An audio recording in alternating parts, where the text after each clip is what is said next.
Personne. Personne. C'est pour ça que vous rêvez. Pas moi, je vous ai pas dit par jour. Pas moi. Que proposez-vous? Vous la mettez un peu en veilleuse, c'est la première fois que je cause.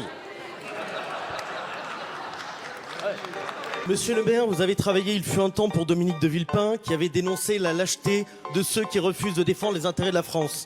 Aujourd'hui, le lâche, c'est vous. J'ai l'honneur de demander des excuses solennelles au Rassemblement national pour avoir employé le terme de lâche à une personne qui a toujours fait preuve de courage. Article 58, alinéa 3. Lorsque manifestement, son intervention n'a aucun rapport avec le règlement ou un fait personnel, ou si elle tend à remettre en question l'ordre du jour fixé, ou si un précédent rappel au règlement avait le même objet, le président lui retire la parole. Voilà, madame la présidente, vous m'avez... Alors, monsieur Tanguy, je vais vous retirer la parole au titre de ce même article 54. Nous n'avons pas à attendre madame la première ministre, madame la 49.3.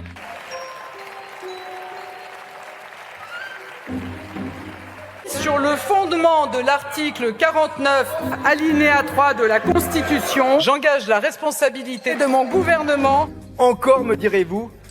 Oui, en effet. Le groupe que j'ai l'honneur de présider votera également la motion de censure présentée en des termes acceptables de l'autre côté de l'hémicycle. Les prévisions météo indiquent une détérioration significative du climat. Pas du tout. Sévrance.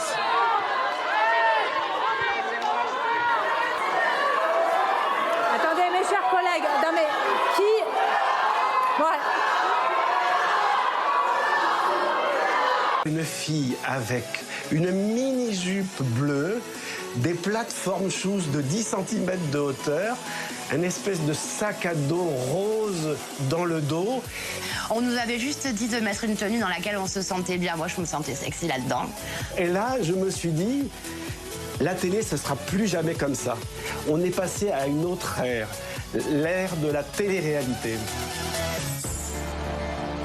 Immédiatement, la jeune femme se fait remarquer. Filmée 24 heures sur 24, le public l'observe et s'attache à elle. Loana est une très jolie femme, déjà, évidemment ça a son importance dans une émission de télé-réalité à l'époque. Une jeune femme blonde qui a une plastique généreuse. C'est aussi une femme qui a un grand cœur et je pense que son naturel, sa générosité font que c'est un personnage finalement qui va extrêmement bien s'acclimater autour des autres candidats du Loft Story. C'est quelqu'un qui met plus ou moins tout le monde d'accord. Dire qu'elle avait une plastique dite de rêve à l'époque, un peu comme une armure, tout était impeccable, mais on lisait dans ses yeux une souffrance, on lisait dans son regard une fragilité. Et ça, c'était quelque chose de pas contrôlé, c'est la partie qui lui échappait. Elle ne voulait pas du tout jouer les victimes, au contraire, elle se montrait sûre d'elle, affirmée, je fais la fête. Et on voyait, grâce à la caméra, au fond de son œil, cette fragilité. Et je pense que ça, les téléspectateurs l'ont perçu et ça les a touchés. Si vous voulez réellement lutter contre le terrorisme et le communautarisme, sans doute faudrait-il regarder du côté du Rassemblement national et des Républicains.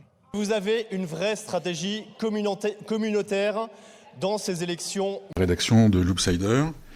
J'ai passé une première partie de ma carrière dans la presse traditionnelle, à une époque où le web n'existait pas.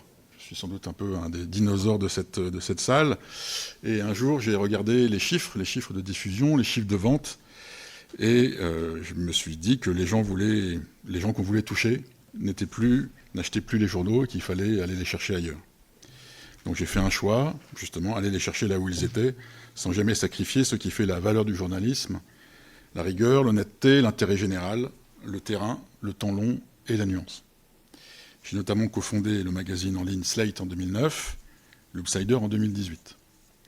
Et au cours de ma carrière dans ces médias, mais aussi à Libération et à 20 minutes, j'ai toujours suivi cette ligne directrice, aller chercher les publics là où ils sont. Et aujourd'hui, les personnes,